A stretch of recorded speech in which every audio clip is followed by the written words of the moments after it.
Hi everyone, I am Dipankar and welcome to the fourth episode of my Art Mastery series. So आज की इस video में मैं बहुत ही इम्पोर्टेंट दो टॉपिक कवर करने वाला हूँ. नंबर 1, कैसे ग्रिड मेथड का सही से इस्तेमाल करें ताकि आपका जो ड्राइंग का आउटलाइन है वो सही से बन पाए. और number 2, is it okay to use grid method, मतलब ग्रिड मेथड यूज करना सही भी है या नहीं. सो पहला वाला पार्ट तो इम्पॉर्टेंट है ही, पर उससे भी ज़्यादा इम्पॉर्टेंट है सेकेंड पार्ट. सो जो वीडियो है उसे एकदम आखिर तक देखना बिना स्किप किए हुए.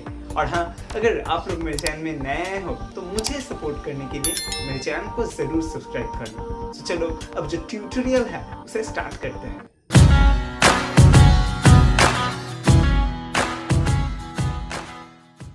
सो मैंने यहाँ पर ग्रिड मेथड का रेफरेंस के लिए ये वाला पोर्ट्रेट सिलेक्ट किया है क्योंकि इसका जो फेस है वो एकदम सही साइज और एंगल में है, जिससे आप लोगों को जो ग्रिड मेथड है वो समझाने में मुझे आसानी होगा.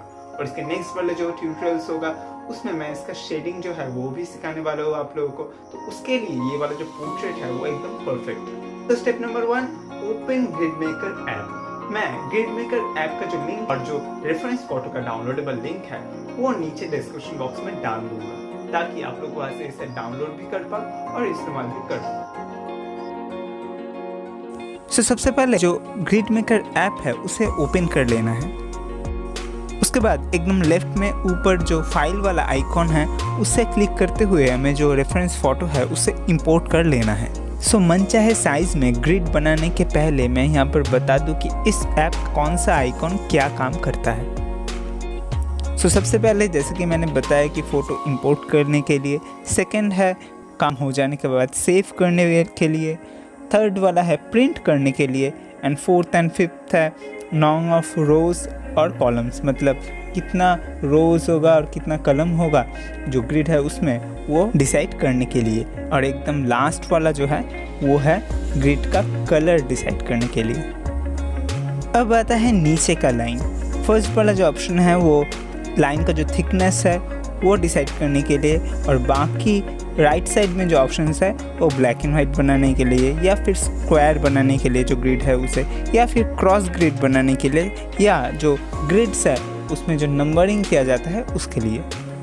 चलो अब जो ग्रिड्स है वो बनाना शुरू करते हैं. सबसे पहले हम लोग जो स्क्वायर वाला ऑप्शन है उसे क्लिक कर देंगे ताकि आप लोग जो भी ग्रिड्स बना वो परफेक्टली स्क्वायर ही बने. अब मैं जो नंबर ऑफ ग्रिड्स है वो सिलेक्ट करूँगा. A4 साइज़ का किसी भी ड्राइंग के लिए 9 ग्रिड्स सबसे बेस्ट होता है, मतलब वर्टिकली 9 ग्रिड्स. ऐसा क्यों, मैं वो बाद में बताता हूँ. क्योंकि मैंने स्क्वायर वाला ऑप्शन पहले ही सिलेक्ट कर दिया था, इसीलिए जब भी मैंने वर्टिकली ग्रिड्स का नंबर यहाँ पर डाला ऑटोमेटिकली फ़ोटो का जो रेशियो है उसको देखते हुए उसका जो हॉराइजॉन्टल ग्रिड्स होगा वो यहाँ पर ले लिया. 2:3 का किसी भी रेफरेंस फ़ोटो का ग्रिड्स काउंट नॉर्मली 9:6 होता है, मतलब वर्टिकली 9 ग्रिड्स और हॉरिजॉन्टली 6 ग्रिड्स. अब क्योंकि जो रेफरेंस फ़ोटो है वो बहुत ही डार्क है, इसलिए मैं कलर ऑप्शन को क्लिक करते हुए उसको पूरा बढ़ाते हुए जो ग्रिड्स है उसे सफ़ेद कर दूंगा, और उसके बाद जो ग्रिड्स का थिकनेस है वो भी कम करके मैं 1 कर दूंगा. इसके बाद आप लोग चाहो तो रेफरेंस फ़ोटो के ऊपर क्रॉस ग्रिड भी बना सकते हो, या फिर ग्रिड का जो नंबरिंग है वो भी आप लोग देख सकते हो. और ये काम हो जाने के बाद सिंपली सेव वाला ऑप्शन को क्लिक करके ये वाले फ़ोटो को सेव कर लो. नाउ स्टेप नंबर 2, मतलब हमें हमारा जो ड्राइंग शीट है उसके ऊपर ग्रिड्स बनाने हैं. यहाँ पर मैं ड्राइंग के लिए फेब्रियानो का एकेडेमिया 200 GSM का शीट्स यूज़ कर रहा हूँ. अगर आप लोग केवल पेपर चेकआउट करना चाहते हो तो नीचे मैं डिस्क्रिप्शन बॉक्स में लिंक डाल दूँगा, वहाँ से चेकआउट कर लेना. मेरा ये जो पूरा शीट है वो A3 साइज़ का है, पर मैंने यहाँ पर इसके बीच में एक A4 साइज़ का रेक्टेंगल ड्रॉ कर लिया है. अब इसके ऊपर मैं जो ग्रिड्स है वो बनाना स्टार्ट करूँगा. सबसे पहले जो शीट है उसे बीच में से डिवाइड कर दो वर्टिकली, और उसके बाद जो स्केल का विड्थ है उसको इस्तेमाल करते हुए राइट साइड में 3 बॉक्स करो, और लेफ्ट साइड में एक ही तरीके से 3 वर्टिकल लाइंस ड्रॉ करो. मैंने 9 ग्रिड्स क्यों सिलेक्ट किया था वो अभी बताता हूँ. यहाँ पर मैं जो ग्रिड्स है वो ड्रॉ करने के लिए कोई मेजरमेंट नहीं इस्तेमाल कर रहा, सिंपली जो स्केल का विड्थ है उसको इस्तेमाल करते हुए जो ग्रिड्स है वो ड्रॉ करूँगा. और नॉर्मली एक स्केल का जो विड्थ होता है उससे करीब करीब वर्टिकली 9 ग्रिड्स ही बनते हैं एक A4 शीट के पेपर के ऊपर, और हॉरिजॉन्टली 6 ग्रिड्स ही बनते हैं। सो आप लोग भी ऐसे ही करो। आपके पास जो भी रूलर है उसको इस्तेमाल करते हुए उसका जो विड्थ है उसको देकर जो ग्रिड्स है वो ड्रॉ कर लो। सो यहाँ पर आप लोग देख सकते हो मेरा जो ड्राइंग शीट है उसके लेफ्ट और राइट साइड में थोड़ा हिस्सा रह गया है। इसका कारण ये है कि एक स्केल से दूसरा स्केल का जो विड्थ है वो छोटा बड़ा होता रहता है, इसलिए ये छोटा एरर आया है। इसीलिए मैंने बताया कि एकदम बीच से ग्रिड बनाना शुरू करना, ताकि अगर दोनों साइड में थोड़ा हिस्सा बच भी जाए तो कोई प्रॉब्लम ना आए। सो नाउ स्टेप नंबर 3, मतलब हम लोग जो आउटलाइन है वो ड्रॉ करना शुरू करेंगे। किसी भी पोर्ट्रेट में सबसे आसान तो यही होता है कि फेस का जो बाहर का लाइन है वो पहले ड्रॉ कर लो। सो यहाँ पर जो ग्रिड्स है उसे देख देख कर एकदम मिला कर छोटे छोटे हिस्से में आप लोग ड्रॉ करना शुरू करो। पूरा जो पिक्चर है उसे एक बारी में ना देखो, क्योंकि आप लोगों ने ग्रिड ही बनाया है, इसलिए ग्रिड को देख देख कर पूरा जो ड्राइंग है उसे छोटे छोटे हिस्से में डिवाइड कर लो और छोटे छोटे पार्ट में जो ड्राइंग है वो करने स्टार्ट करो। तो यहाँ पर मैंने राइट साइड में वैसे ही स्टार्ट किए, छोटे छोटे ग्रिड देखकर वहाँ पर जो भी लाइंस है उसे मैं ड्रॉ कर रहा हूँ, और वैसे ही लेफ्ट साइड में भी मैं ऐसा ही करूँगा।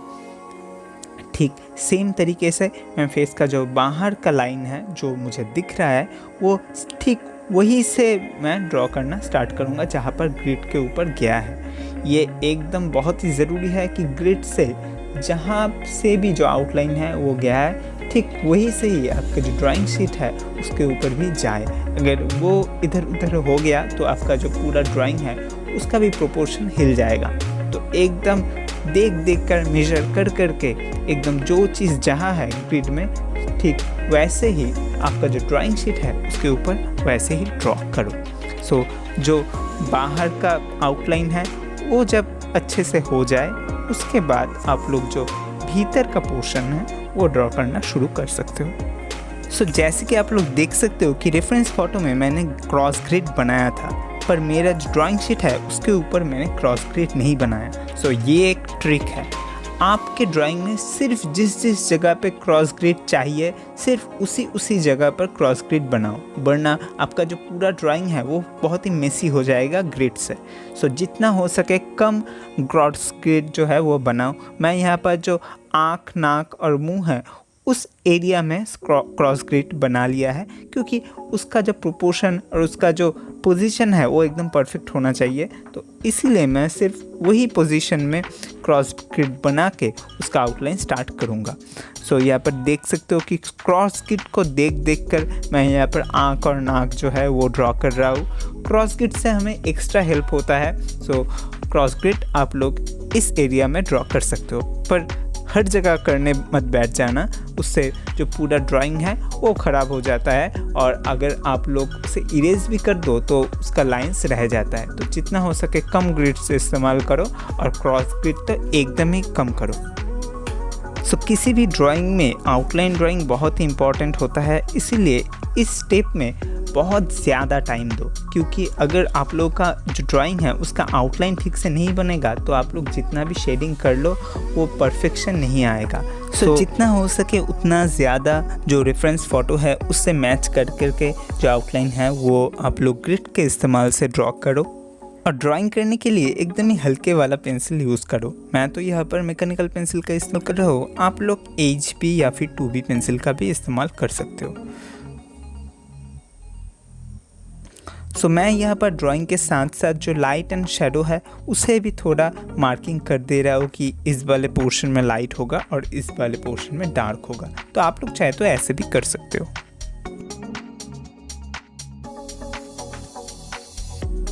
सो ऐसे ही जो ड्राइंग है वो कंप्लीट हो जाएगा।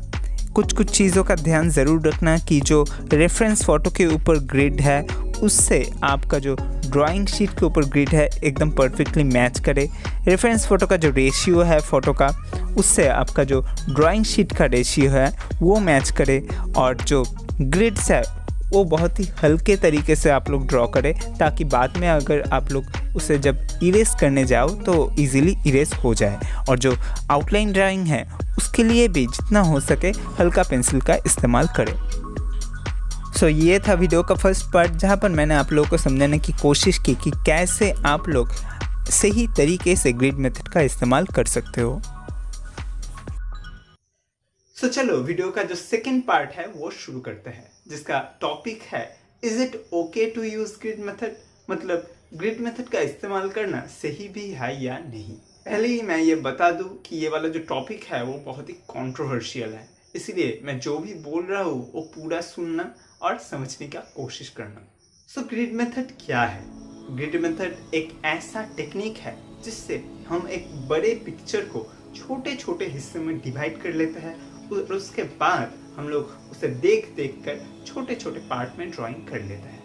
एक बड़ा पिक्चर को एक ही बारी में ड्रॉ करने के जगह उसे छोटे छोटे पार्ट में ड्रॉ करना ही ग्रिड मेथड का असली फंडा है। सो यहाँ पर हम लोग ड्राइंग तो कर रहे हैं, मतलब ये बात तो क्लियर हो गया कि ग्रिड मेथड यूज करना कोई चीटिंग नहीं है, सिर्फ ये एक इजियर मेथड है compare to free hand drawing method. पर इसका मतलब क्या ये है कि इस मेथड को हम लोग हर जगह ही इस्तेमाल करें? एक छोटे से ड्राइंग से लेकर एक बड़ा वॉल पेंटिंग तक, एक सीनरी ड्राइंग से लेकर एक स्टिल लाइफ तक। असल में सवाल असली ये नहीं कि ग्रिड मेथड यूज करना सही है या नहीं, असली सवाल तो ये है कि ग्रिड मेथड हमें कहाँ और कब इस्तेमाल करना चाहिए। सो जब कोई आर्टिस्ट फोटोग्राफ देखकर कोई ड्राइंग करता है, स्पेशली कमीशन ड्राइंग, तब वो लोग जनरली ग्रिड मेथड का इस्तेमाल करता है।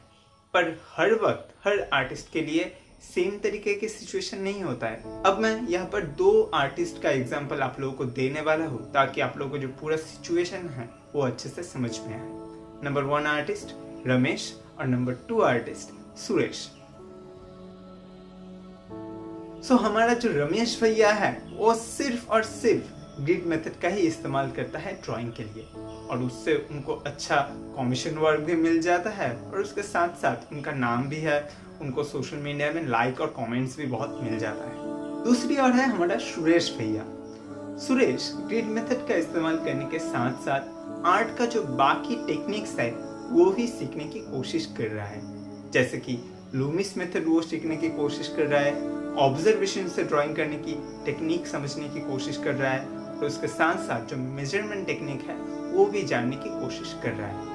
सो अब मैं ये दोनों आर्टिस्ट को कुछ सिचुएशन दूंगा जो हर आर्टिस्ट को फेस करना पड़ता है, और हम लोग देखेंगे कि कौन सा आर्टिस्ट कैसा परफॉर्म कर इस सिचुएशंस में, और उससे ही हम लोगों को समझ में आएगा कि कौन सा टेक्निक इस्तेमाल करना हम लोगों के लिए सही होगा। सो अब मैं रमेश और सुरेश को टोटल 5 सिचुएशंस दूंगा, तो चलो देखते हैं वो लोग कैसा परफॉर्म करता है। सो नंबर 1 कमीशन आर्टवर्क, मतलब पोर्ट्रेट ड्रॉ करना है। तो यहाँ पर सुरेश जो है वो तो किसी और मेथड का भी इस्तेमाल कर सकता है, पर रमेश सिर्फ ग्रिड मेथड का ही इस्तेमाल करेगा। सो नॉर्मली ग्रिड मेथड से ज़्यादा रियलिस्टिक बनता है, तो यहाँ पर जीत जाएगा रमेश, क्योंकि रमेश ग्रिड मेथड का इस्तेमाल करेगा और सुरेश शायद किसी और मेथड का इस्तेमाल करेगा। सो रमेश 1, सुरेश 0। नेक्स्ट है लाइव पोर्ट्रेट ड्राइंग, मतलब किसी को सामने बिठाकर उसको देख कर ड्रॉ करना है। अब रमेश जो है उसे तो सिर्फ ग्रिड मेथड पता है, मतलब फोटोग्राफ देखकर ड्रॉ करना, उसके ऊपर ग्रिड बना के। सामने अगर आके कोई बैठ जाए तो उससे वो कैसे ड्रॉ करे, तब तो ग्रिड मेथड काम नहीं करेगा। पर यहाँ पर सुरेश उसका जो खेल है वो दिखाएगा। सुरेश उनका जो बाकी मेथड है, मतलब जैसे कि लूमिस मेथड का इस्तेमाल करते हैं, वो जो लाइव पोर्ट्रेट ड्राइंग है वो कर पाएगा। तो यहाँ पर सुरेश को मिलता है 1 पॉइंट और रमेश को 0, मतलब सुरेश ये वाला स्टेप जीत जाता है। सो थर्ड सिचुएशन है स्टिल लाइफ ड्राइंग, मतलब किसी भी ऑब्जेक्ट को सामने रखकर उसको देखकर उसका शेप ड्रॉ करना है। यहाँ पर रमेश को तो सिर्फ ग्रिड मेथड पता है और यहाँ पर ग्रिड मेथड काम नहीं आएगा, तो पता नहीं वो कैसा ड्रॉ करेगा। पर दूसरी ओर सुरेश, जिसे मेजरिंग टेक्निक पता है, वो यहाँ पर मेजरिंग टेक्निक को इस्तेमाल करते हुए स्टिल लाइफ ड्राइंग को कंप्लीट कर लेगा। सो यहाँ पर भी सुरेश ही जीतेगा। सो चलो अब फोर्थ सिचुएशन देखते हैं। फोर्थ सिचुएशन है सीनरी ड्राइंग, मतलब आपको आउटडोर करना है, कहीं पर जाके एक सीनरी ड्रॉ करना है। यहाँ पर भी ग्रिड मेथड का तो कोई काम ही नहीं है, क्योंकि सीनरी ड्राइंग में ग्रिड मेथड कैसे इस्तेमाल करेगा? उसका फोटोग्राफ तो लेकर उसके ऊपर ग्रिड बना के उसके ऊपर क्या ड्रॉ करेगा, या फिर सीधा देखकर उसे ड्रॉ करेगा? यहाँ पर सीधा ऑब्जर्वेशन टेक्निक को इस्तेमाल करते हुए सुरेश जो है वो सीनरी ड्राइंग को बहुत ही अच्छे से कर पाएगा। दूसरे और रमेश पता नहीं ग्रिड मेथड और फोटोग्राफ में उलझ के रह जाएगा। सो ये भी सुरेश ही जीतेगा। सो अभी तक का स्कोर है रमेश 1 सुरेश 3। सो चलो लास्ट सिचुएशन भी देख लेते हैं। 5th सिचुएशन है ड्राइंग फ्रॉम इमेजिनेशन, मतलब इमेजिनरी कोई भी ड्राइंग करना है। समझ लो एक पोर्ट्रेट ही ड्रॉ करना है। सो यहाँ पर सुरेश को पता है कि एक फेस का बेसिक प्रोपोर्शंस क्या होता है, बेसिक साइज़ क्या होता है, एक नाक का, एक कान का, और एक से दूसरे का साइज़ कैसे वेरी करता है।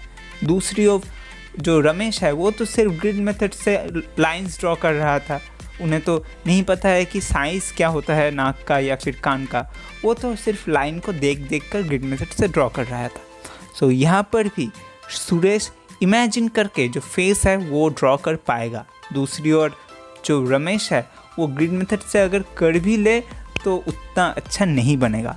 तो यहाँ पर आप लोग देख ही सकते हो कि टोटल 5 सिचुएशन में रमेश सिर्फ एक सिचुएशन में विन होगा, वो है कमीशन ड्राइंग या फिर रियलिस्टिक ड्राइंग का आउटलाइन। दूसरी ओर जो सुरेश है वो बाकी 4 सिचुएशन में ही जीत जाएगा। तो एज एन आर्टिस्ट कौन सा आपके लिए ज़्यादा प्रेफरेबल है, सिर्फ एक सिचुएशन में जीतना या फिर बाकी भी जो सिचुएशंस है उसमें भी जीतना? सो आई होप इस कंपैरिजन से आप लोगों को समझ में आ गया है कि मैं क्या बताना आप लोगों को चाह रहा हूँ। ग्रिड मेथड यूज करो, पर इसका मतलब ये नहीं है कि हर जगह ही ग्रिड मेथड इस्तेमाल करते रहो। ग्रिड मेथड के साथ साथ बाकी जो टेक्निक्स है आर्ट फॉर्म का वो भी सीखना बहुत ज़रूरी है। पर आप लोग वो कहाँ सीख पाओगे? टेंशन क्यों कर रहे हो, मैं हूँ ना। मेरे चैनल में ऑलरेडी ऐसे और भी ट्यूटोरियल्स है, जैसे कि लूमिस मेथड का जो ट्यूटोरियल्स है वो मैंने ऑलरेडी डाल दिया है, और जो बाकी टेक्निक्स है उसका भी ट्यूटोरियल बहुत जल्दी आने वाला है। सो इसी बात पर इस वीडियो को एक लाइक करो और मेरे चैनल को सब्सक्राइब कर दो, क्योंकि अगर आप लोग एक ही टेक्निक में पूरी तरीके से डिपेंडेंट हो जाओगे तो एज एन आर्टिस्ट ज़्यादा दूर तक नहीं जा पाओगे। सो आई होप आप लोगों को ये वाला जो ट्यूटोरियल है और जो पूरा डिस्कशन है वो बहुत ही पसंद आया होगा। अगर है तो प्लीज़ वीडियो को लाइक करो, और अगर फिर भी कोई कन्फ्यूजन और कॉम्प्लिकेशन रह गया है तो प्लीज़ नीचे कमेंट करके मुझे ज़रूर बताना। उसके साथ साथ आप लोग मुझे इंस्टाग्राम और फेसबुक पर फॉलो भी कर सकते हो। मैंने इंस्टाग्राम और फेसबुक हैंडल का लिंक नीचे डिस्क्रिप्शन बॉक्स में डाला हुआ है, वहाँ पर जाओ और मुझे फॉलो करो। अगर आप लोग चाहो तो मुझे डायरेक्टली मैसेज भी कर सकते हो। तो चलो इस वीडियो में इतना ही। I am Deep signing off. मिलते हैं किसी और वीडियो में, तब तक के लिए do artistic and be artistic.